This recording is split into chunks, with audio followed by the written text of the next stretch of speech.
আল্লাহ আল্লাহ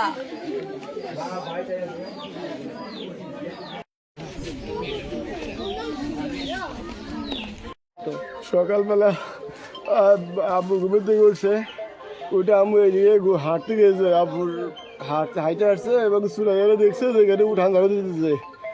এখন ঝাড়ু দেওয়ার পরে আম্মু এখানে আমরা শুয়ে রয়েছি, এখন উঠান ঝাড়ু দেওয়ার পর আম্মুকে সুরাই গই আমরা করে গেছি, হয়তো টয়লেটে গেছে বা হয়তো ওয়াশরুমে গেছে। কোথায় খুঁজতে খুঁজতে এই পাশ দিয়ে আমি এই পাশ দিয়ে খুঁজছি, ওই ফার্মের ওই দিক দিয়ে খুঁজতেছি কোনো এই বাইরে পরে বলছে যে এইখানে আছে। পরে আমরা দেখছি এখানে বটি প্লাস রক্ত। পরে আমরা কি করছি যে হসপিটালে নেওয়া যাবে কিনা। পরে আমার আগে তুমি বলছে যে আপনারা ধরছেন কেন, আপনারা ধরছেন ধরাইটা আপনার পুলিশের বন্ধার। ঘটনা বলতে সকালবেলা উঠছে দুজনে, আম্মু উঠছে, ভাবি উঠছে, উঠে নামাজ কালাম পড়ছে। পড়ার পরে আম্মু বলছে আমি একটু হাঁটতে যাই, তুমি উঠানটা ঝাড়ু দিয়ে রিজাউলকে ডাক দিও যে গরু দুইটা যদি নামা।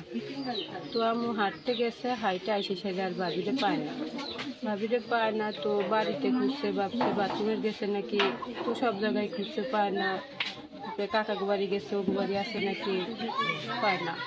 তারপরে ওদের সবাইকে ডাকতেছে, উঠছে, কিন্তু কেউ খুঁজে পাইতেছে না, চারপাশে খুঁজতেছে।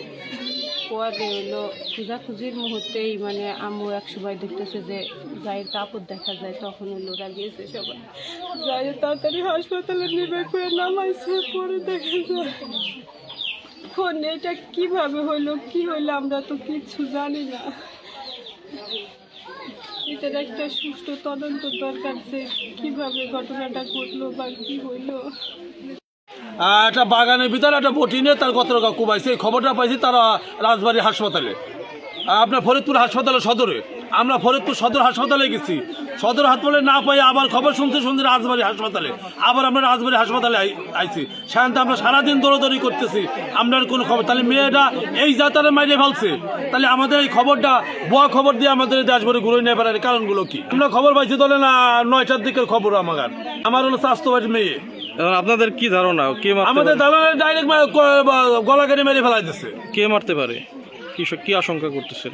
আমরা খুব সময় হয় না আগাপ কথা, আমরা তো যেটা আমরা আগে প্রশাসনের লাইন গার্ড করে নেই। এটা তো আমরা এই বাড়ির যে কোনো লোক মারিছে, তো বাইরে কেউ এসে মারে নাই। এইরকম একটা ঘটনা 10টার সময় যদি একটা লোক করে তাও তো মানুষ জানতে পারে, আর দিনই দুপুরে একটা ঘটনা ঘটাইছে। অল্প বয়সে